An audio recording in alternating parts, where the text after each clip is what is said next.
Employees of the World Central Kitchen NGO, including foreigners, were killed in an Israeli airstrike on Gaza. As per Gaza officials, those killed in the incident in Deir al-Balah, central Gaza, included citizens of Poland, Australia and Britain, as well as one Palestinian.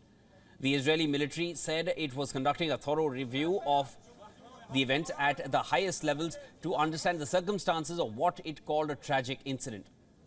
The Israeli military said the IDF makes extensive efforts to enable the safe delivery of aid and has been working closely with World Central Kitchen in their vital efforts. Australian Prime Minister confirmed the death of an aid worker, Lalzaumi Zomi Frankom. Anthony Albanese said his government had contacted Israel to demand those responsible be held accountable. The World Central Kitchen organization stated it is immediately suspending its work in the Gaza Strip. We certainly have already contacted the Israeli government directly. We are contacting the Israeli ambassador to ask for accountability here.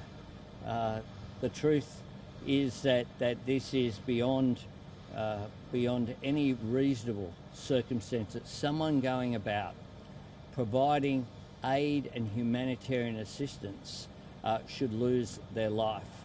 And there were 4 aid workers as well as a Palestinian driver in this vehicle. This is a human tragedy that should never have occurred, that is completely unacceptable. Israeli officials agreed to take Washington's concerns about a planned offensive in Rafah into account. A joint statement was issued after a virtual meeting with U.S. officials on alternative ways to root out Hamas militants in southern Gaza. The 2.5-hour meeting, led by top U.S. and Israeli officials, concluded with a plan for follow-up talks in person as early as next week. There was no immediate sign that the U.S. and Israeli negotiators reached any agreement on the path forward in Rafah. France proposed a draft United Nations Security Council resolution that seeks options for possible UN monitoring of a ceasefire in the Gaza Strip. The draft resolution includes proposals to help the Palestinian Authority assume responsibilities. This draft resolution deals with the most pressing matters. It calls for an immediate ceasefire in Gaza without a time limitation. It also demands the immediate and unconditional release of all hostages. It condemns the terrorist attacks by Hamas that took place on October 7, and it demands an immediate and full humanitarian access.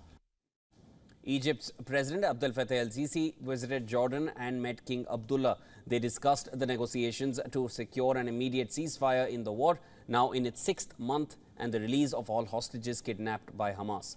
White House National Security Advisor Jake Sullivan plans to travel to Saudi Arabia this week for talks with Crown Prince Mohammed bin Salman. The U.S. is pushing for progress towards normalizing relations between Israel and Saudi Arabia. Talks on normalization had been put on ice in the immediate aftermath of the October 7th attack by Hamas and Israel's subsequent assault on Gaza. However, conversations have resumed in recent months. A U.S. official said that Sullivan planned talks with the Crown Prince to check in on the issue, but did not expect a major breakthrough.